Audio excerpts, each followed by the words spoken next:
Hello there, it's Miss Barbara here. This lesson is titled Inverse Trigonometric Functions and Their Graphs. An inverse function reverses or undoes the rule of the function. And for a function to be invertible, the requirement is that the function must be one-to-one. That means the graph of the invertible function satisfies the horizontal line test, and no horizontal line will cross the graph of an invertible function at more than one point.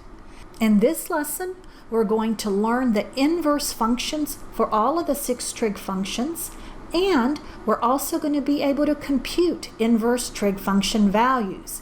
So, the learning objectives of this lesson are: 1. Know the domain and range of each inverse trigonometric function. 2. Be able to find inverse trig function values. And 3. Be able to graph each inverse trigonometric function. Roman numeral 1, the inverse sine function.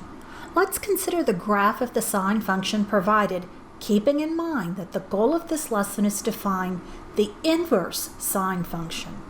Again, for a function to be invertible, the function must be one-to-one.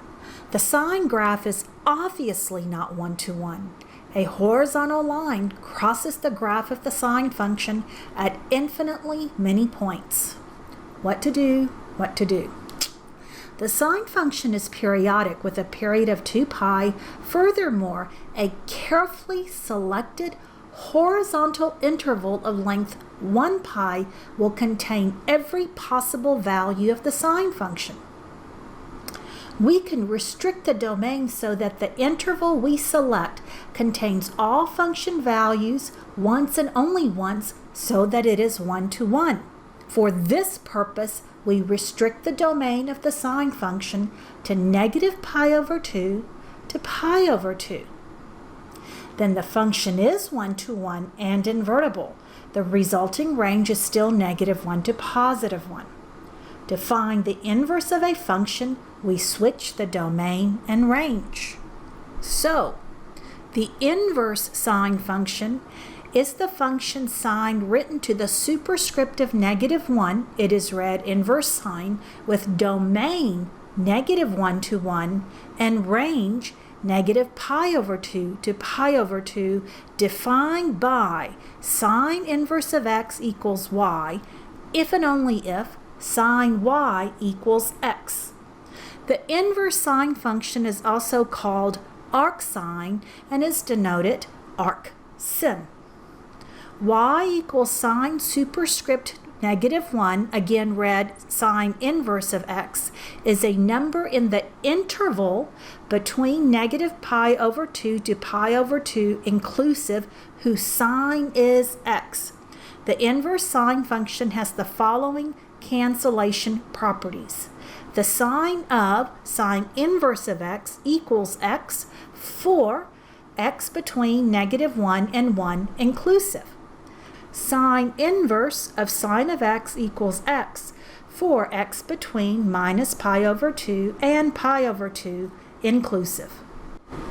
Evaluate the following inverse sine functions.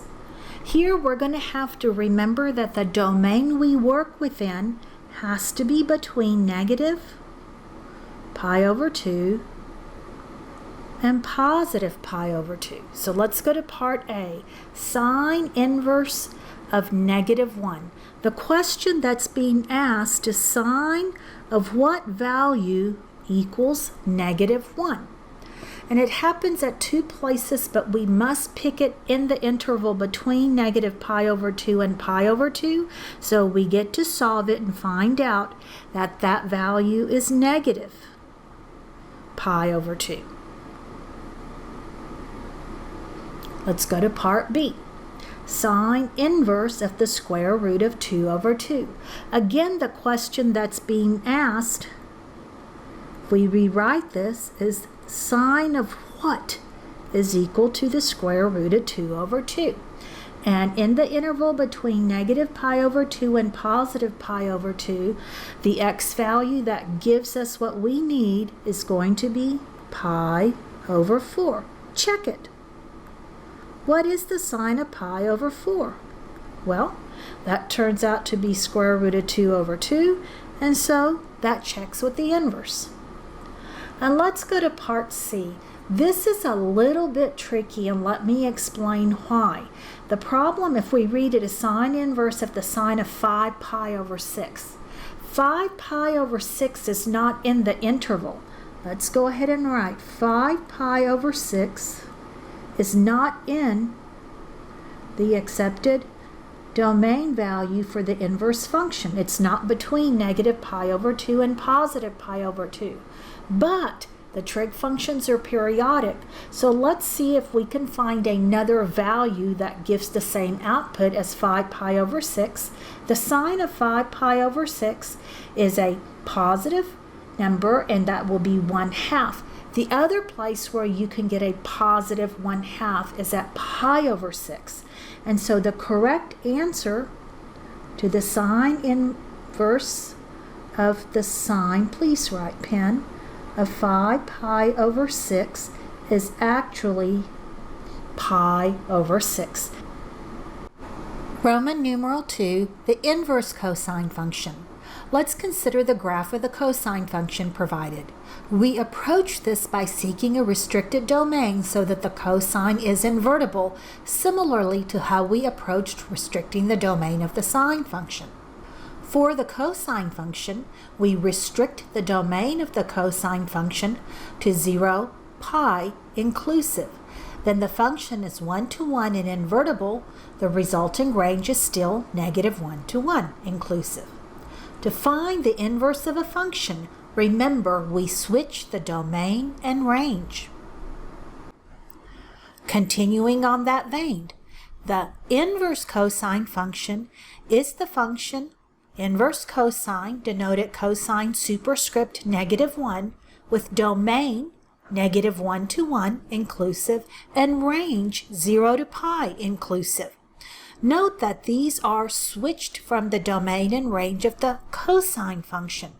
It is defined by cosine inverse of x equals y if and only if cosine of y equals x. The inverse cosine function is called the arc cosine and is denoted arc cos. Y equals cosine inverse of x is a number in the interval of 0 to pi inclusive whose cosine is x. The inverse cosine function has the following cancellation properties. The cosine of the cosine inverse of x equals x for negative 1 is equal to or less than x is equal to or less than 1, and cosine inverse of cosine of x equals x for x between 0 and pi inclusive. Find the exact values of the expressions if defined. A.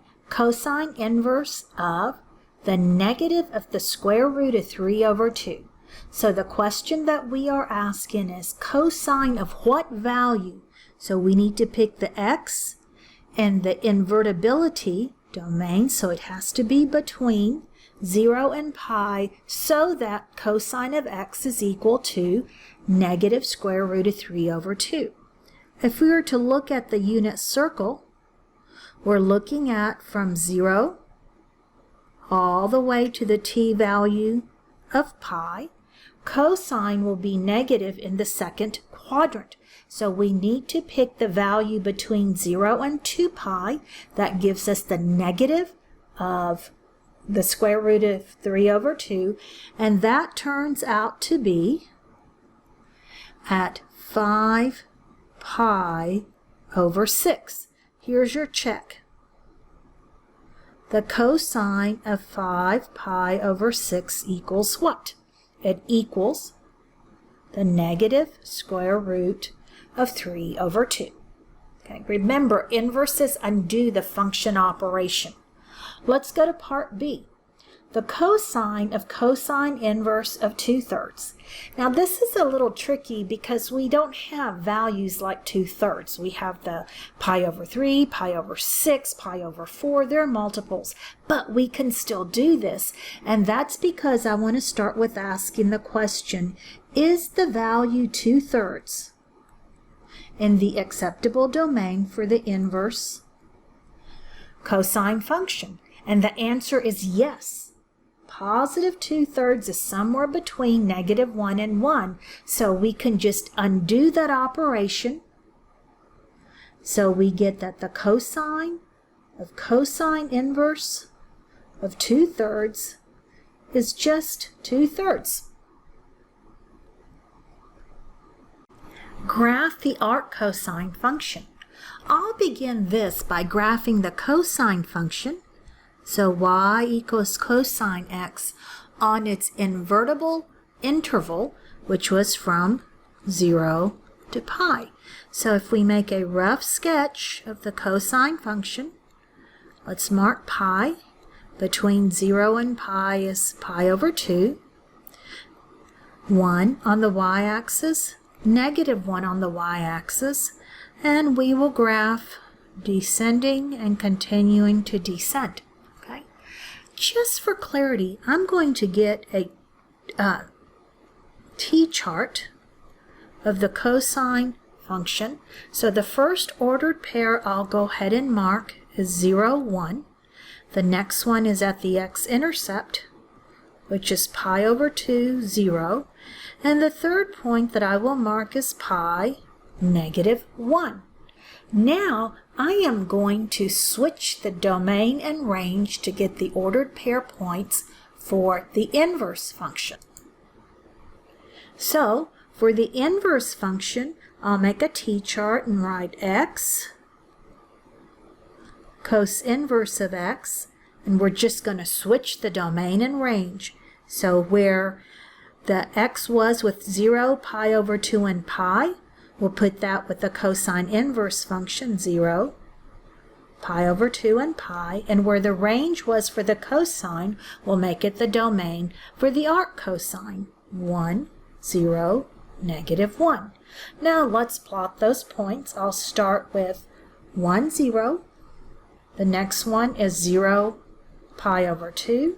Then I will also plot -1, pi, and we'll connect. And now what we have here is the graph of the cosine inverse function. Roman numeral 3, the inverse tangent function. Consider the graphs of the tangent function and the inverse tangent function provided below.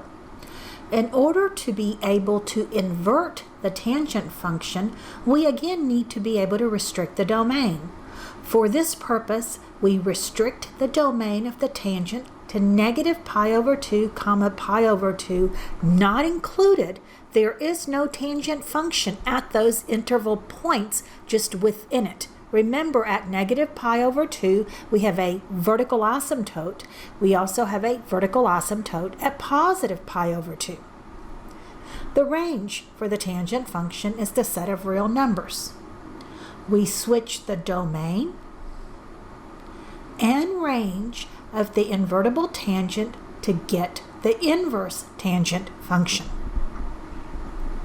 So formally, the inverse tangent function is the function tan inverse with domain R, that's the set of real numbers, and range -pi over 2 to pi over 2, not included, defined by tan inverse of x equals y if and only if tan y equals x. The inverse tangent function is also called arctangent and is denoted arctan. Y equals tan inverse of x, or inverse tangent x, is a number in the interval of -pi over 2 to pi over 2, endpoints not included, whose tangent is x. The inverse tangent function has the following cancellation properties. The tangent of the tan inverse of x equals x. For x, that's a real number, and tan inverse of tan x equals x. For x between -pi over 2 and +pi over 2, endpoints not included. Find the exact value of the expression if defined. Part A, the tangent of the sine inverse of 1/2. We work from the inside out, so the first question to answer is sine of what value between -pi over 2 and +pi over 2 is 1/2. So we are looking for an x so that sine of that x is 1/2, and x must be in the interval between minus pi over 2 and pi over 2. That turns out to be pi over 6.